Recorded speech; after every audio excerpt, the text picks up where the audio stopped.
인사드리겠습니다. 여러분 안녕하십니까? 안녕하세요. 감사합니다. 오늘 저는 바벨 언어와 하늘 언어라고 하는 제목으로 말씀을 드리겠습니다.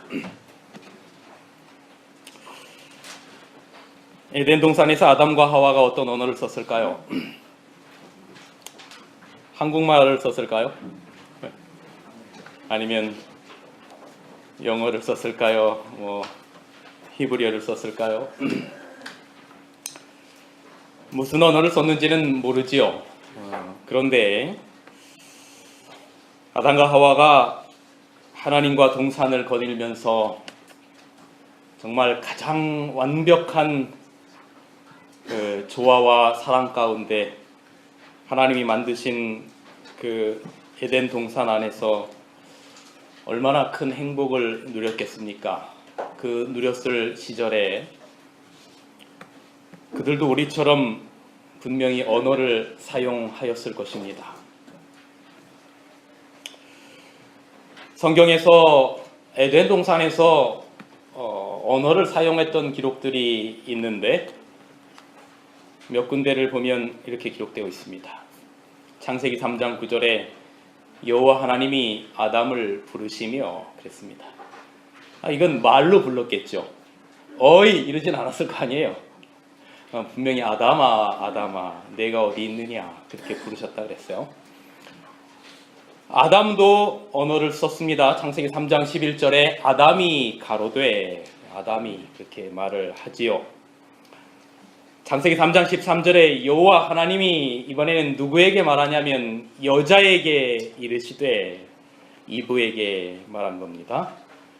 그 다음에 뱀에게도 하나님 말씀하셨죠. 여호와 하나님이 뱀에게 이르시되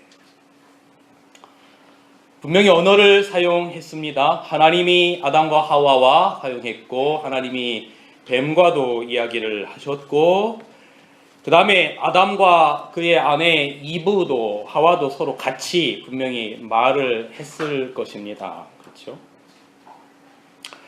그들이 사용한 언어가 어떤 언어였을까? 오늘 저의 설교는 여기에 궁금증으로부터 시작을 합니다. 에덴의 언어, 하늘의 언어라고 부른다면 그들이 사용했던 언어가 에덴의 언어고 하늘의 언어일 것이라는 생각을 합리적으로 추측해 볼 수 있습니다. 그 다음에 여러분 하늘에 지구 말고도 죄짓지 않은 거민들이 있었다 그랬거든요. 그러니까 아담과 하와가 하나님과 사용했던 언어가 분명히 죄짓지 않은 다른 거민들도 그 언어를 사용해서 하나님과 소통했을 것입니다. 그리고 하늘에 천사들이 있습니다. 천사들 사이에서도 언어가 있었고 그 언어도 분명히 아담과 하와가 사용했던 그 언어를 사용하지 않았을까라고 하는 합리적인 추측을 해보는 것입니다. 그런데 이 에덴의 언어는 아담과 하와가 선악과를 먹고 에덴에서 나온 후에도 계속해서 그 에덴에서 사용했던 언어를 사용했을 것입니다. 왜냐하면 에덴 동산에서 나오고 난 다음에 아담과 하와가 어떤 다른 언어를 배웠다는 기록은 성경에 전혀 없습니다. 그러니까 그들이 에덴 동산에서 하늘의 언어, 에덴의 언어, 하나님과 함께 사용했던 그 언어를 쓰다가 죄를 짓고 나서 창세기 3장 이후에 이제 에덴 동산에서 나오고 난 다음에도 어떤 다른 언어를 사용했다라고 배웠다라고 하는 기록이 없는 걸 보니 그들이 사용했었을 그 언어도 어디의 언어를 계속해서 썼었을까요? 하늘의 언어, 에덴 동산에서 썼던 그 언어를 계속해서 썼었을 것이 확실합니다. 그리고 시간이 흘러서 죄악이 이 땅에 너무나 관영해서 하나님께서 홍수로 세상을 멸하십니다. 창세기 7장과 8장에 기록이 되어 있습니다. 그리고 얼마나 지났을까요? 여러분 우리가 한번 오늘 잠깐 여러분 성경 창세기 11장을 좀 펴겠습니다. 제가 앞에 스크린에는 담지 않았고요. 같이 좀 펴보려고 성경 맨 앞쪽에 창세기 11장을 펴보겠습니다. 창세기 11장에 노아 홍수가 지나고 난 다음에 이제 큰 사건이 나타나는데 그게 뭐냐면 바벨탑 사건이 기록됩니다. 창세기 11장에 기록이 되어 있어요. 그러면 노아 홍수가 지나고 난 다음에 얼마쯤 지나고 나서 바벨탑 사건이 이르렀을까? 그걸 저희가 좀 추측을 좀 해보겠습니다. 자, 여러분 창세기 11장 10절을 한번 보겠습니다. 10절. 저와 함께 지금 수학을 산수를 계산해야 되는데 여러분 아시는 것처럼 제가 이 숫자만 나오면 머리가 갑자기 정지가 되니까 저는 미리 집에서 다 계산을 해왔고 여러분들을 지금서부터 계산을 저랑 함께 하시는 겁니다. 10절, 11장 10절. 셈의 후예는 이러하니라. 셈이 아담의 누굽니까? 노아의 아들입니다. 셈은 100세 곧 홍수 2년에 아르박삿을 낳았고 그랬어요. 자, 홍수 2년에 누구를 낳았어요? 아르박삿을 낳았습니다. 자, 그러면 홍수가 지나고 난 2년이 지나고 난 겁니다. 그 다음에 거기 2를 더하는 겁니다. 2 더하기. 자, 그 다음에 11절. 아르박삿을 낳은 후 500년을 지내며 자녀를 낳았으며 아르박삿은 몇 세의 셀라를 낳았고 35세의 셀라를 낳았고, 자, 2 더하기 35를 하는 겁니다. 자, 그 다음에 셀라를 낳은 후 340년을 지내며 자녀를 낳았으며 셀라는 몇 세에? 30세에 에벳을 낳았고 2 더하기 35 더하기 30을 하시면 됩니다. 그 다음에 15절. 에벳을 낳은 후 403년을 지내며 자녀를 낳았으니 에벨은 그 다음에 34세에 누구를 낳았고 벨렉을 낳았습니다. 자, 그러니까 그 다음에 이제 벨렉을 낳은 후 430년을 지내며 자녀를 낳았고 벨렉은 30세에 루를 낳았다라고 그렇게 기록하고 있어요. 자, 수학 빠르신 분 2 더하기 35 더하기 30 더하기 34 하면 몇이 나옵니까? 101이 나옵니다. 노아 홍수 후에 101년이 지나고 난 다음에 누가 태어나냐면 에벨이 벨렉이라고 하는 사람을 낳습니다.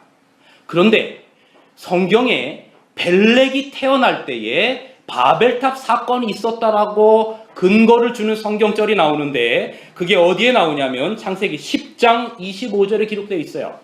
10장 25절. 에벨은 두 아들을 낳고 하나의 이름이 뭐라고 하였으니 벨렉이라 하였으니 그때의 세상이 뭐했다? 나뉘었다. 아하. 바벨탑 사건 이후로 세상이 나뉘어지게 됩니다. 그러니까 벨렉이 태어나는 해가 뭐가 있었던 해냐면 바벨탑 사건이 있던 해입니다. 그러니까 아까 저희가 노아 홍수로부터 벨렉이 태어난 해를 계산해 보니까 몇 년의 시간이 지난 겁니까? 101년의 시간이 지났어요. 그러니까 우리가 합리적으로 추측해 보건대 노아 홍수 후에 101년째 되는 해에 창세기 11장에 바벨탑 사건이 있었던 겁니다. 자, 이제 그거 이렇게 기억을 하시고 그때가 약 BC 2348년경으로 추정을 합니다. 학자들마다 조금씩 다르지만 약 2300년경으로 창세기 11장을 기록 잡고 있습니다. 자, 그런데 그때까지 온 땅의 언어가 하나요. 말이 뭐였다라고 말합니까? 하나였다라고 말합니다. 그러니까 여러분 보세요. 아담이 에덴 동산에서 나온 후에 930년을 살았습니다. 노아 홍수 거의 직전까지 무드셀라 때까지 살았어요. 계산을 해보면. 그리고 노아 홍수 직전까지 살았으니까 아담과 하와가 에덴 동산에서 나와서 에덴에서 사용했던 그 언어를 그대로 썼다면 그들이 그 언어들이 계속해서 자녀들에게 구전되면서 노아 홍수로부터 101년밖에 지나지 않은 때에 바벨탑 사건이 있었기 때문에 온 땅의 언어가 하나요 말이 하나라고 하는 말을 추정해 보건대 이 말과 언어는 아담과 하와가 에덴 동산에서 하나님과 함께 사용했던 언어라고 충분히 합리적으로 추측해 볼 수 있는 겁니다. 그렇습니까? 그렇습니다. 그때 바벨탑 사건이 벌어지는 겁니다. 노아 홍수가 지나고 난 다음에 이들이 이런 생각을 가지고 바벨탑을 지차라고 말합니다. 자, 성과 대를 쌓아 꼭대기를 하늘에 닿게 하여 뭐를 내고 우리의 이름을 내고 온 지면에 흩어짐을 면하자 하였더니 노아 홍수 후에 하나님이 무지개를 주시면서 창세기 9장 12절에는 뭐라고 약속하시냐면 내가 다시는 세상을 뭐로 멸망하지 않겠다. 물로 멸망하지 않겠다고 약속을 하셨어요. 그런데 그 약속을 믿는 겁니까? 못 믿는 겁니까? 하나님 얘기 못 믿겠다는 거죠. 그래서 혹시 앞으로 이런 홍수가 나면 홍수로부터 우리를 구원할, 우리의 흩어짐을 면할 하늘 꼭대기에 닿는 성을 만들고, 그리고 이걸 만듦으로 말미암아 우리의 이름을 내자 하면서 그렇게 바벨탑을 쌓게 되는 것입니다. 이것이 바로 바벨의 정신이고 바벨의 정신 속에 담겨진 바벨의 언어입니다. 그 모습을 보시고 하나님께서 이렇게 말씀하셨습니다. 여호와께서 가라사대 그들의 언어를 혼잡게 하여 그들이 서로 알아듣지 못하게 하자 하시고, 여호와께서 거기서 그들을 온 지면에 흩으신 고로 그들이 성 쌓기를 그쳤더라.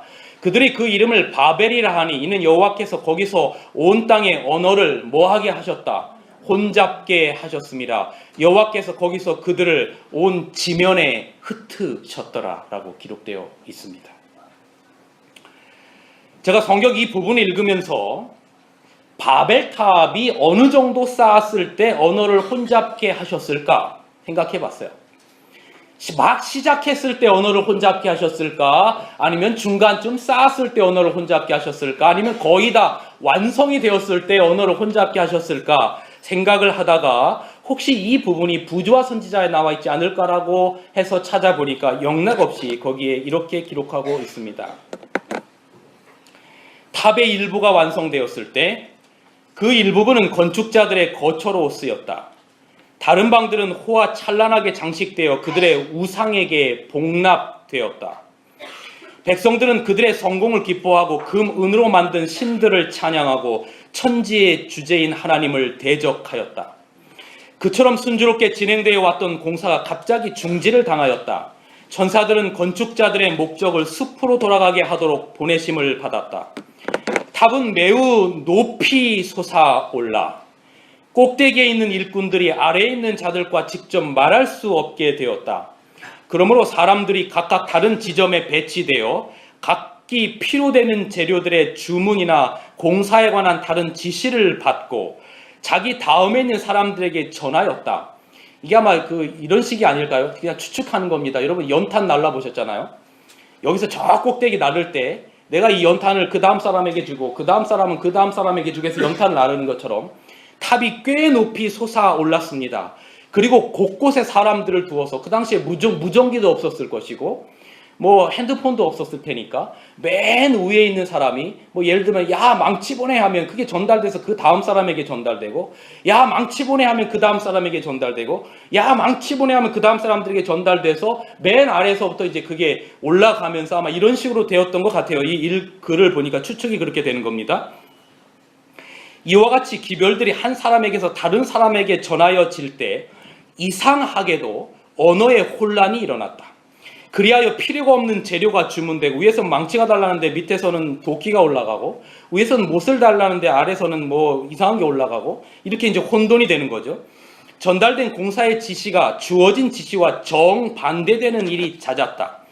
혼란과 낭패가 잇따랐으며 모든 공사는 곧 답보 상태에 이르게 되었다.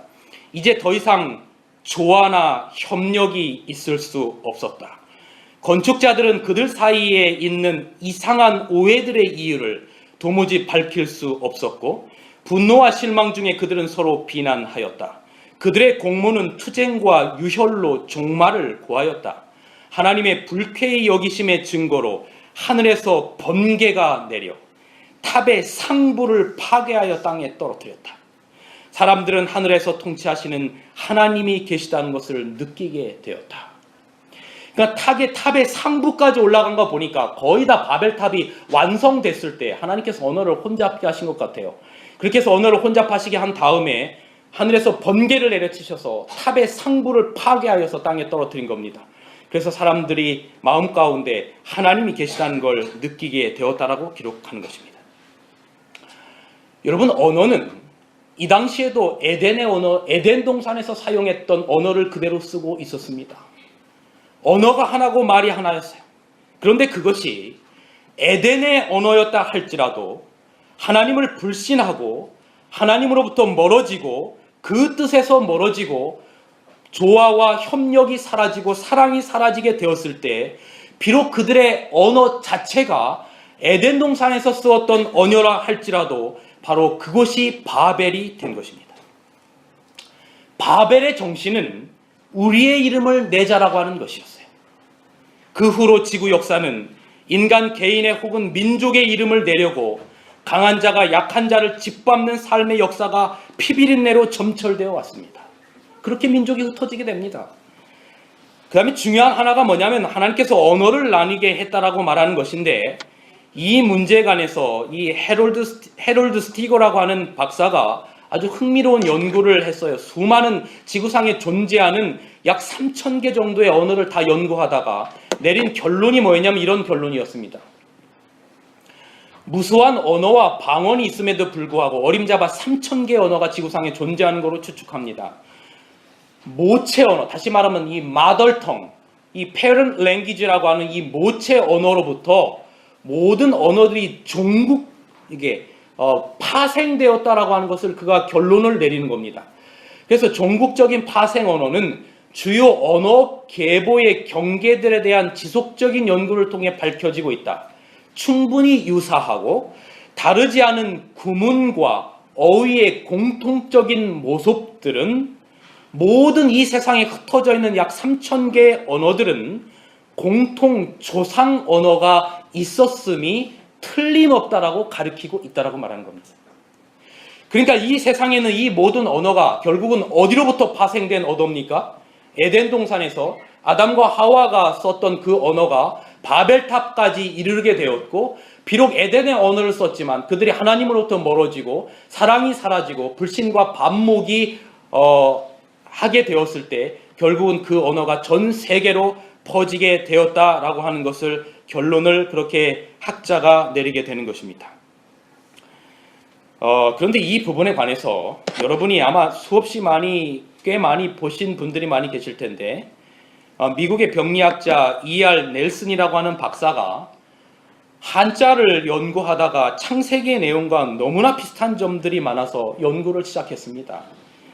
그래서 연구를 해본 결과 한자는 분명히 성경의 사상을 알지 못하면 이렇게 만들 수 없었다라고 하는 결론을 내리게 됩니다. 이 바벨탑 사건이 약 BC 2300년경에 있던 것으로 보는 겁니다. 2300년경으로. 그런데 한자가 언제쯤 만들어졌느냐? 그것은 약 2500년경에 만들어진 것으로 봅니다. 그러니까 바벨탑 사건이 있은 후 약 한 200년 후로부터 한자가 만들어졌다라고 생각을 하는데, 그게 상당히 근거가 있는 이유가 바로 이겁니다. 이 복잡해서 다 보실 건 없고, 아담이 무두셀라 시대까지 살았습니다. 그리고 무두셀라로부터 불과 그 후손이 라멕, 노아에 바로 노아 홍수가 이르게 되고, 그때로부터 약 101년 후에 바벨탑 사건이 있게 되었는데, 이 바벨탑 사건 이후로 민족이 퍼지고 언어가 퍼졌다라고 성경은 기록하기 때문에 바벨탑 사건이 약 BC 2300년경에 생겼다면 민족이 흩어지고 그 후에 셈과 함과 야벳이 있는데, 우리 함의 족속은 상당히 성경에 근거가 있어요. 이 더운 쪽으로 가가지고 오늘날 흑인들의 조상이 되었다고 이야기를 하고, 이 야벳은 그쪽 백인 쪽으로 가고, 그 다음에 이 셈의 족속들, 특별히 욕단의 후손들이 동방계로 와서 이게 오늘날 이 중국과 이 아시아권을 이뤘다라고 그렇게 저희가 이 학자들이 보고 있는데, 그러니까 2300년에 흩어져서 약 2500년에 한자가 만들어졌다면 그 후로 약 200년 후로부터 중국 한자가 만들어지기 시작한 겁니다.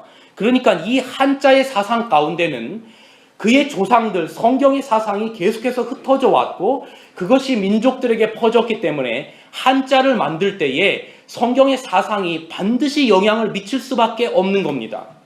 그래서 여러분 이미 다 아실 겁니다. 이건 제가 만드는 파워포인트가 아니고 이 박사들이, 전문가들이 만든 연구예요.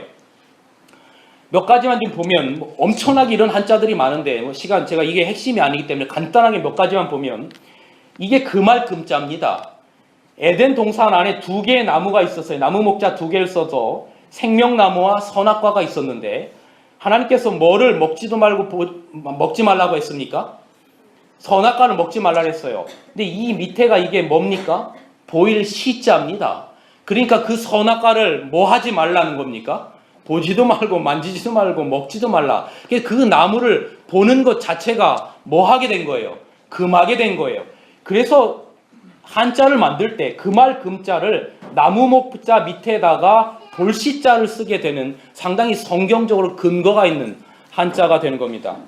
그 다음에 이게 만들 조자입니다. 창조, 조물주 할 때 이게 조자인데 이게 보면 여기 흙토자가 있어요. 흙으로 입구는 사람입니다. 사람을 뭐로 만들었어요? 흙으로 만들어 놓는데 하나님께서 호흡을 불어넣으셨죠. 이게 뿜어져 나가는 그런 표시입니다. 그런데 그걸 어떻게 하는 겁니까? 예, 이게 이 에덴 동산 이렇게 안에다가 쭉 이렇게 담아 놓으셨습니다. 그래서 이걸 하나님께서 조자로 그렇게 만드신 것으로 그 사상을 알고 한자를 이렇게 만들었다라고 하는 것을 추측해 보는 겁니다. 더 확실한 건 이겁니다. 이게 배선자인데 이게 배주자거든요. 노아 방주 안에 몇 명의 사람들이 타고 있었습니까? 8명. 여기 성경에 보면 베드로전서에 기록하고 있죠. 그런데 배선자 안에 팔자가 기록되어 있고 사람을 상징하는 입구자가 기록되어 있습니다. 8명의 사람들이 배에 탔습니다. 그래서 이게 배선자가 되게 그렇게 만들어졌지요. 그 다음에 이게 타말 남자인데 두 나무를 남자가 보고 있습니까? 여자가 보고 있습니까? 여자가 보고 있어요. 선악과를 보고 먹음직도 하고 보암직도 하고 어떻게 이 안에다가 이 계집 여자를 넣어놔서 그 나무를 본즉 보암직도 하고 탐스럽기도 한 그래서 그걸 탐할 남자로 그렇게 만들게 되지요. 이게 동산 원자입니다. 흙토자 사람 입자 그래서 사람을 흙으로 만드셨는데 사람을 몇 명을 여기다 두었습니까? 사람 인자 몇 개를 두었습니까? 2개를 두었어요. 아담과 하와를 만들어서 에덴 동산 안에다가 두셨습니다. 동산 원자입니다. 이게 상당히 근거가 있어요.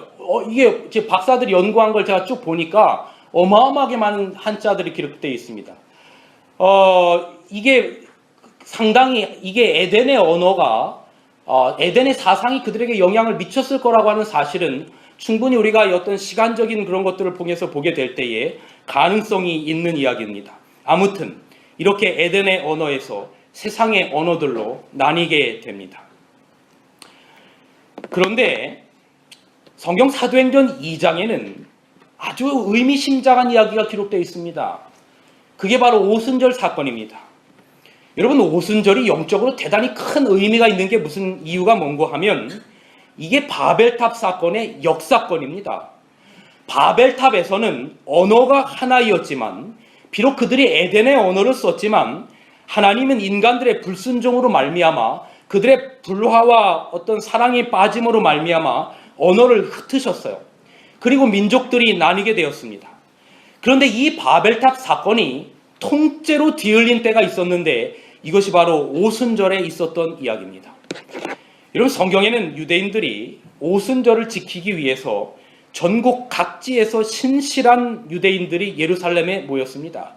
이가 바로 예루살렘인데 그들이 모인 곳들이 이렇게 많은 곳에서 사람들이 모였습니다. 사도행전 2장이 그렇게 기록이 되어 있습니다.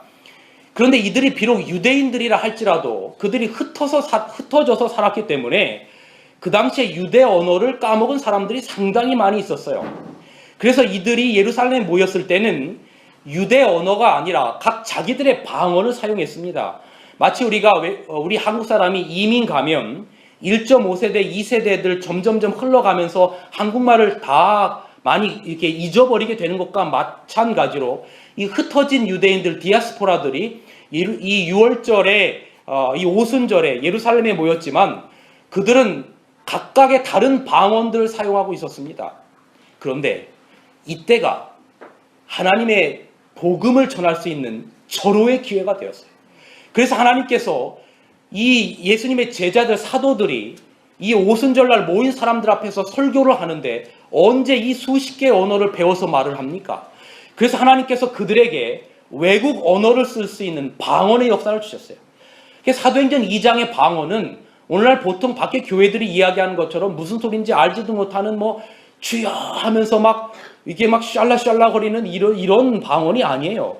복음을 전하기 위한 하나님께서 그들에게 배우지 않은 외국어를 능통케 하시고 그리고 그들이 자기의 언어로 그들이 말하는 그 이야기를 자기의 언어로 들을 수 있도록 하는 역사가 이때 일어난 겁니다. 이 기록이 사도행전 2장 5절서부터 이렇게 기록되어 있습니다. 이 소리가 나매 큰 무리가 모여 각각 자기의 방언으로 제자들의 말하는 것을 듣고 소동하여 다 놀라 기이 여겨 이르되 보라, 이 말하는 사람들이 다 갈릴리 사람들이 아니냐. 그런데 우리가 우리 각 사람의 난 곳 방언으로 듣게 되는 것이 어찌미뇨. 우리가 다 우리의 각 방언으로 하나님의 큰 일을 말함을 듣는도다. 여러분, 언어가 하나가 되는 창세기 11장 이전으로 돌아가는 경험을 하게 되는 겁니다. 언어가 수십 가지였지만 하나의 언어를 통해서 하나님의 기별을 듣게 되는 놀라운 역사가 바로 오순절 사도행전 2장의 역사가 된 것입니다. 그런데 여러분, 이 오순절의 정신이 바벨론의 정신과는 완전히 다른 겁니다. 아까 말씀드린 것처럼 바벨의 정신은 누구의 이름을 내자는 거였습니까? 우리의 이름을 내자는 것이었어요. 그런데 오순절의 정신은 어디에 있는가? 오순절은 성령의 역사를 통해서 일어났는데 그 정신이 바로 사도행전 2장 46절과 47절에 기록되어 있어요. 날마다 마음을 같이하여 성전에 모이기를 힘쓰고 집에서 떡을 떼며 기쁨과 순전한 마음으로 음식을 먹고 하나님을 찬미하며 또 온 백성에게 칭송을 받으니 주께서 구원받은 사람을 날마다 더하게 하시니라. 오순절의 정신은 마음을 같이하여 사랑으로 연합되고 하나가 돼서 누구를 높이는 정신입니까? 하나님을 높이는 정신이었어요. 바벨의 정신은 비록 언어는 에덴 동산에서 썼던 언어를 썼다 할지라도 그들이 자기의 이름을 내고 하나님을 거역하게 됐을 때 그들이 흩어지게 됐어요. 그런데 오순절의 정신은 비록 그들이 수십 개의 이 땅의 언어를 쓰고 있었지만 그들이 모이게 돼서 성령 안에서 마음을 같이하여 하나가 되었고 하나님을 찬미하게 됐을 때 언어는 수십 가지 언어였지만 그 가운데 성령께서 역사하셔서 바로 에덴의 언어, 에덴 동산의 분위기, 그 정신을 맛보게 된 것입니다. 이게 바로 오순절 역사의 놀라운 특징입니다. 여러분, 오늘 우리 교회가, 우리의 가정이, 우리의 마음이 바벨이 되느냐 오순절 에덴이 되느냐는 언어에 있는 것이 아닙니다. 우리가 무슨 말을 쓰느냐, 영어를 쓰느냐, 중국어를 쓰느냐, 그것이 중요한 것이 아니에요. 오늘 우리 김은주 선생님께서 오늘 안식일학교 때 그 하우스와 홈에 관련된 이야기를 하셨어요. 홈이 되기 위해서 필요한 많은 것들을 여러분들이 이야기하셨어요. 사랑 여러분이시여, 오늘 우리 교회가, 오늘 우리 가정이, 오늘 우리의 삶이 에덴의 분위기가 되기를 원하십니까? 바벨의 분위기가 되기를 원하십니까? 우리 교회가 날마다 마음을 같이하여 한 마음이 되는 겁니다. 기쁨과 순전한 마음으로. 우리의 목표는 우리가 각각 다른 곳에 떨어져 산다 할지라도 일주일의 삶 속에 우리는 각각 다른 곳에서 다른 일들을 하며 다른 환경 가운데 살아간다 할지라도 우리의 마음이 하나님을 찬양하는 목소리로 하나가 되고 믿음 안에서 사랑 안에서 하나로 연합될 때 여러분, 오늘 우리의 이 땅의 삶이 에덴이 될 수 있다라고 하는 사실을 여러분 기억하게 되기를 간절히 바랍니다. 하나님께서 오늘 우리 교회와 우리 가정에 이런 에덴, 이 오순절의 역사를 허락하시기를 간절히 바라는 겁니다. 여러분, 그런데 우리가 이 땅에서 이렇게 초대교회처럼 하늘의 정신과 하늘의 언어를 맛보도록 해주신 성경이 있는데 그게 바로 어딘가 하면 고린도전서 13장이에요. 너무 잘 아는 것처럼 그게 무슨 장입니까? 크게 말해보세요. 무슨 장이에요?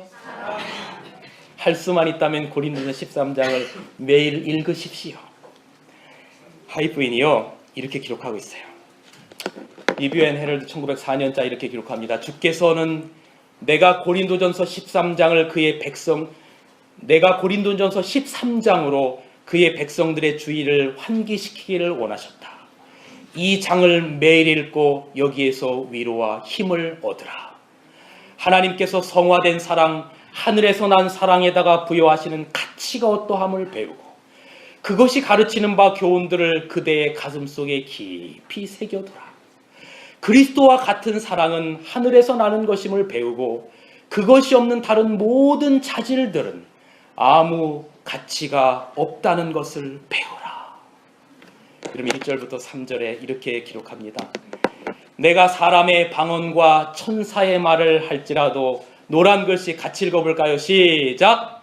사랑이 없으면, 일단 제가 검은 것이 있습니다. 소리나는 구리와 울리는 꽹과리가 되고 내가 예언하는 등이 있어 모든 비밀과 모든 지식을 알고 또 산을 옮길 만한 모든 믿음이 있을지라도 사랑이 없으면 내가 아무것도 아니요 내가 내게 있는 모든 것으로 구제하고 또 내 몸을 불사르게 내어줄지라도 사랑이 없으면 내게 아무 유익이 없느니라. 동의하시나요? 오늘 본문, 이 본문이 아닌 이 고린도 13장 1절부터 3절까지에 네라라고 하는 단어, 영어로 I라고 하는 단어가 몇 번 나오냐면 6번이 나옵니다. 이는 결국 무엇을 말하는 것일까요? 사랑은 너 문제가 아니라 나 문제라는 겁니다. 내가 사랑의 사람이 되기 이전에 내가 사랑의 사람이 되라는 거예요. 내가 사랑이 없어서 문제가 아니라 내가 사랑이 없는 것이 문제라는 겁니다. 내가 사랑하지 못하는 것 이전에 내가 사랑하지 못하는 것이 진짜 문제임을 말씀하는 겁니다. 그래서 오늘 우리의 삶 가운데 내 탓이오가 아니라 누구 탓이오? 내 탓이오. 여러분, 오늘날 내 탓이오, 당신 탓이오가 만연해 있는 세상입니다. 이런 세상에 하나님께서 오늘 우리 그리스도인들에게 무엇을 필요로 하시는지를 생각해 봐야 돼요. 내 탓이오, 너 때문이야 라고 하는 말이 어디에서 시작됐는가 보았더니 아담과 하와가 선악과를 먹고 아담으로부터 시작됩니다. 너 왜 선악과 먹었냐 아담아? 아이고 하나님, 당신이 나에게 준 저 여자 때문에 그렇습니다. 내 탓이오 그래요. 아담에게 가서 물어요. 야, 너 그거 왜 먹었냐? 하와에게 가서 물어요. 그래서 야, 너 그거 왜 먹었냐? 그랬더니 하와는 뭐라고 그러냐면 당신이 창조한 뱀 때문에 그렇습니다. 내 탓이요 그겁니다. 뱀에 가서는 물은 얘기는 안 나오지만 아마 뱀에게 가서 물으면 당신이 나를 만들었지 않소 이렇게 말하지 않을지 모르겠어요.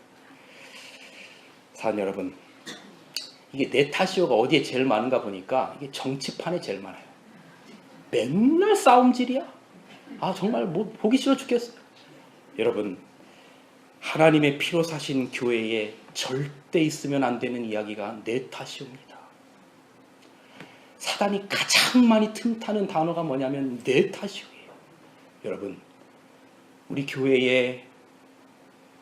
교회가 에덴 동산 그리고 오순절의 역사가 있기 위해서는 모든 잘못들은 내 탓으로 돌리고 전적으로 그 영광을 하나님께 돌리며 남을 지켜 세우고 사랑하는 그런 교회가 되시기를 간절히 바랍니다. 어느 아이가 길을 가고 있었어요. 교회에 가는 길입니다. 빛나는 햇살, 살랑이는 바람, 콧노래가 절로 나옵니다. 평소와 달리 그렇게 더 기쁜 건 뭐냐면 오늘 어머니께서 500원짜리 동전을 2개를 주셨기 때문이에요. 야, 얘야, 이 500원짜리 동전을 2개 주는데 동전 하나는 헌금하고 하나는 오는 길에 과자를 사 먹거라 그랬어요. 얼마나 기쁜지 팔짝팔짝 뛰어가는 아이의 모습이 행복합니다. 동전을 쥐고 양쪽 손에 쥐고 반짝반짝 빛나는 500원짜리 동전 2개를 보는 겁니다. 햇살에 반짝이는 동전, 아이들의 행복한 미소가, 그 아이가 행복한 미소를 짓는 겁니다. 이거는 헌금하고 이거는 과자 사 먹어야지. 엄마가 말한 것처럼 그렇게 생각을 하고 엄마의 그 음성이 들리는 것 같아요. 근데 이 아이가 교회를 가기 바로 직전에 시내를 건너가게 됐는데 물속에 비치는 아이의 모습이 얼마나 행복해 보이는지 뒤뚱뒤뚱 징검다리를 건너다가 아이가 그만 넘어지는 바람에 동전 하나를 물속에 떨어뜨리고 말았어요. 순간 아이의 반응이 뭐였냐면 아이고야 이를 어쩌나 헌금할 돈이 떨어졌네. 그거.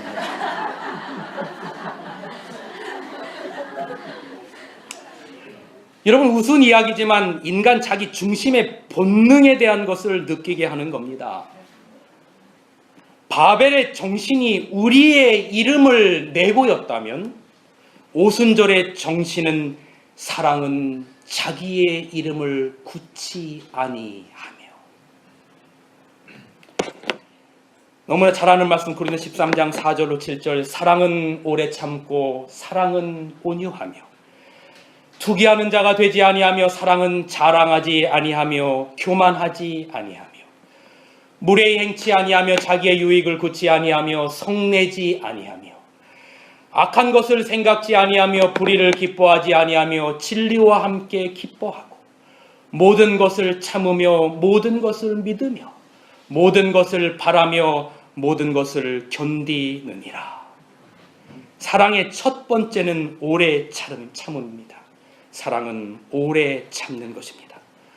바벨탑 사건에서 하나님께서 세상을 물로 멸망치 않겠다고 했는데 믿지 못하고 참지 못하는 겁니다.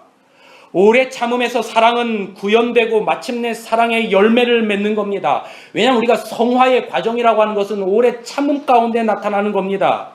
그럼에도 문제는 오래 참는 것이 말처럼 생각처럼 쉽지가 않아요. 더구나 요즘처럼 참지 못하는 시대에 더더욱 그렇지요.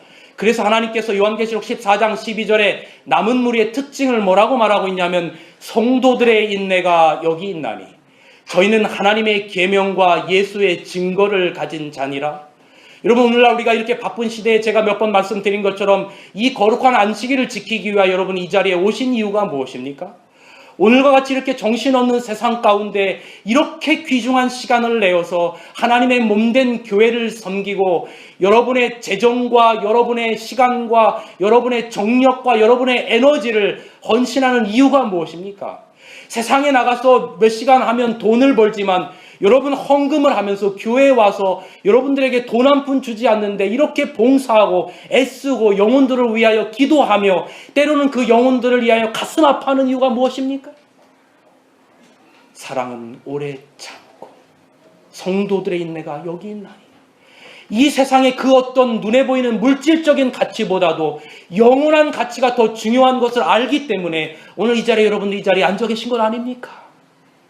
사랑하는 성도 여러분, 그 이후에 사랑은 온유하고 자랑치 않고 교만치 않고 자기의 유익을 굳지 않고 성내지 않고 악한 것을 생각지 않고 불의를 기뻐하지 않고 진리를 기뻐하고 이 모든 것들은 바벨의 정신과는 완전히 대조되는 겁니다. 왜냐하면 원칙적으로 사랑은 하나님의 것이고 사랑의 능력은 하나님으로부터 오기 때문입니다. 사랑은 성령님의 열매이기 때문입니다. 이 똑같은 이야기가 어디 기록되어 있냐면 갈라디아 5장에 기록되어 있습니다. 갈라디아 5장에 보면 바울이 육체의 열매와 성령의 열매를 기록하고 있는데 육체의 열매는 음행과 호색과 우상숭배와 술수와 원수 맺는 것과 분쟁과 시기와 분냄과 당짓는 것과 분리와 투기와 술취함과 방탕함이라고 했어요.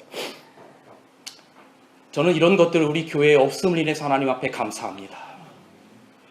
제가 가끔 저희 교회를 목사님들 앞에 자랑할 때가 있어요. 자랑하면 풀불출이 뭐예요, 장모님? 팔불출. 죄송합니다. 제가 한국말이 딸립니다. 팔불출인데 저희 교회를 자랑할 때 제가 정말이에요. 여러분들 저희 교회 자랑을 많이 하는데 우리 교회 장로님들 얼마나 좋으신지 우리 교회 성도님들이 얼마나 좋으신지 그 자랑을 많이 하면 어떤 목사님이 유 목사 그 교회에서 정신토록 목회하지 저한테 그래요. 그래서 제가 교인들이 가라고 하지 않으면 그럴 작정입니다. 제가 그랬어요. 여러분 이 교회가 좋은 건 뭐냐면 성령의 열매. 우리 갈라디아 5장에 사랑과 희락과 화평과 오래 참음과 자비와 양선과 충성과 온유와 절제니 이 같은 법을 금지할 것이 없느니라. 여러분 우리는 주님 안에서 여러 가지 신앙적 지식을 쌓고 영적인 경험들을 할 수 있습니다. 그러나 이 모든 것들이 온전하지 않아요. 그것은 신앙적 지식과 경험의 한 부분일 뿐이에요. 그런데 우리가 신앙적인 지식과 경험이 우리 주님 이 땅에 오실 때 온전하게 이루어질 텐데 그럼에도 주님 안에서 우리의 신앙적 지식과 경험이 온전해지는 길이 있는데 그 길이 뭐냐면 사랑이라고 하는 것입니다. 사랑 안에는 우리의 신앙적 지식과 경험은 온전해집니다. 여러분, 신학자나 신비한 은사를 가진 자가 온전해지는 게 아니라 가장 작은 어린 아이라 할지라도, 연로하신 어르신이라 할지라도 사랑으로 사는 그리스도 안에서 우리가 완전함을 이루게 되는 것입니다. 왜냐하면 우리 주님이 사랑이시기 때문에 그렇습니다. 그래서 여기 이렇게 기록하고 있습니다. 그런즉 믿음, 소망, 사랑 이 세 가지는 항상 있을 것인데 그 중에 제일은 뭐라고요? 사랑이라. 바울이 이렇게 말합니다. 우리 다 같이 한번 읽어보겠습니다. 골로새서 3장 14절. 이 모든 것 위에, 시작. 이 모든 것 위에 사랑을 더하라. 이는 온전히 매는 띠니라. 사랑하는 여러분, 여러분이 여러분의 가정에서, 교회에서 어떤 일을 하실 때 그 일이 정말 사랑과 기쁜 마음으로 하게 되시기를 간절히 바랍니다. 그래야 그 일이 일이 되지 않아요, 여러분. 여러분, 제가 하나님의 말씀을 전하는 게 일이 되면 이 자리에 서는 게 얼마나 스트레스 받겠어요. 이게 매주 무슨 설교를 해야 될까 하는 생각하는 게 일주일 내내 제 머리를 떠나지 않는데, 이게 제가 기쁜 마음으로 하지 않으면, 이게 일이 돼버리면, 제가 여러분을 위하여 기도하고 혹은 방문 가는 일이 일이 돼버리면 제가 이게 얼마나 스트레스를 받겠어요. 근데 저는 이 일을 하는 게 기쁨으로 하고 즐거워요. 왜냐하면 여러분들 일주일 지난번에 말씀드린 것처럼 세상살이에 지치고 피곤한 몸을 이끌고 주의 전에 와서 이 부족한 저를 통해서 하나님의 말씀이 선포될 때 그걸 통해서 용기를 얻고 다시 일주일을 살 수 있는 힘을 얻는다면 저는 그것으로 보상받은 것이라고 생각하기 때문에 일을 기쁨으로 하는 거예요. 마찬가지로 여러분도 마찬가지입니다. 여러분의 교회에 맡은 그 일들이 크고 작은 일이든지 떠나서 이게 내가 어쩔 수 없이 해야 되는 일이라고 생각하면 교회 일이 스트레스 받고 안식일이 돌아오는 게 스트레스 받는 겁니다. 그런데 이 일이 하나님께 영광을 돌리고 사랑 가운데 이루어지는 일이라면 얼마나 기쁜 거예요. 저희 아내가 제가 밤에 뭐 해달라고 그러면 정말 싫어하는데 아이들이 해달라면 얼마나 그래 하고 해주는 게 뭐 때문에 옵니까? 그 사랑 때문에 그런 거예요. 제가 그러죠. 그 아이들에게 주는 사랑 나한테 반이나 좀 줘봐. 그러면 내가 뭐 해달라고 하면 기쁜 마음으로 할 거야. 이렇게 얘기하죠. 이런 자들이 우리가 하늘나라에 가게 되는 겁니다. 그래서 요한계시록 7장에 보면 오늘 우리 집사님 선생님 말씀하신 것처럼 하늘 유리바닷가에서 요한계시록 7장 9절부터 내가 보니 각 나라와 족속과 방언과 백성에서 아무라도 능히 셀 수 없는 큰 무리가 흰 옷을 입고 손에 종려가지를 들고 보좌와 어린 양 앞에 서서 가로되 큰 소리로 외쳐 이르되 구원하심이 보좌에 앉으신 우리 하나님과 어린 양에게 있도다 하니 모든 천사가 보좌와 장로들과 내 생물의 주위에 서 있다가 보좌 앞에 엎드려 얼굴을 대고 하나님께 경배하여 이르되 아멘. 찬송과 영광과 지혜와 감사와 존귀와 권능과 힘이 우리 하나님께 세세토록 있을지어다. 아멘 하더라. 사랑하는 성도 여러분, 각 나라와 족속과 백성과 방언에서 셀 수 없는 무리가 나와서 예수님과 하나님의 보좌 앞에서 큰 소리로 외칩니다. 예배를 드리는 겁니다.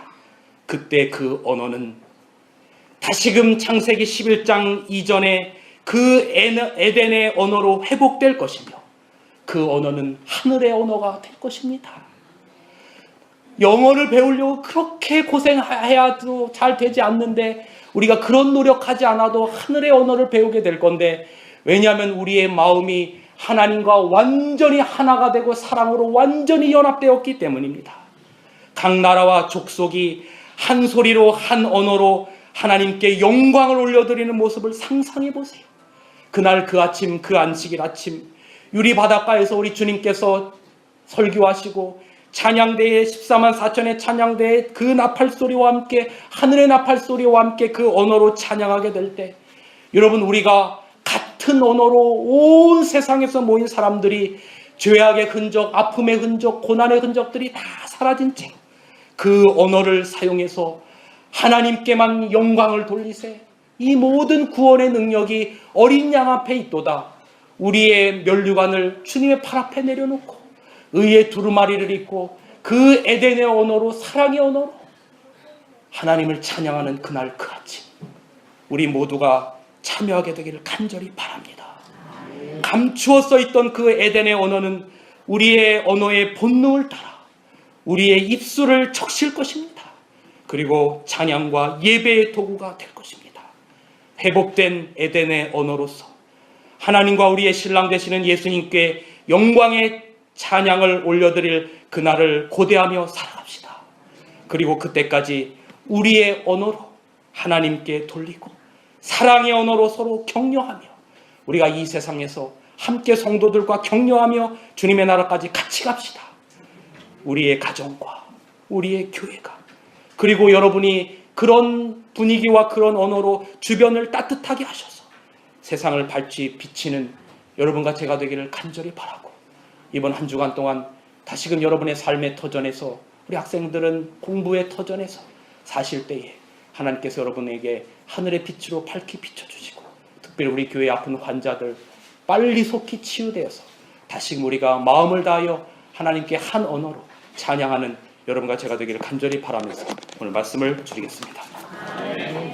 아버지 하나님, 우리가 타고난 환경과 배경과 성별과 직업과 모든 것들이 다 다르지만 아버지 하나님, 우리 안에 그리스도가 계심을 인해서 감사합니다. 성령께서 우리의 마음을 주장하시면 우리가 하늘의 언어를 사용하게 될 것입니다. 우리의 마음이 평안하게 하여 주옵소서. 우리의 마음이 하늘을 맛보는 삶을 살 수 있도록 평안을 허락하여 주시옵소서. 우리의 입을 통해서 나가는 말이 에덴의 언어가 되도록 하나님 도와주옵소서. 오늘 이 자리에 머리 숙인 우리 사랑하는 성도들의 가정과 삶 속에서 하늘의 분위기를 맛보게 하시고, 그런 가정들이 모인 우리 교회가 에덴의 교회가 될 수 있도록 하나님 도와주옵소서. 이렇게 매 안식일 기쁜 마음으로 주님 찬양하며 살다가 잠깐 우리 주님 영광 가운데 이 땅에 오시는 그날 다시 회복된 에덴의 언어로 유리바닷가에서 하나님을 찬미하는 그날 그 아침까지 우리 온 성도들과 함께하여 주시옵소서. 예수님의 이름으로 기도하옵나이다. 아멘.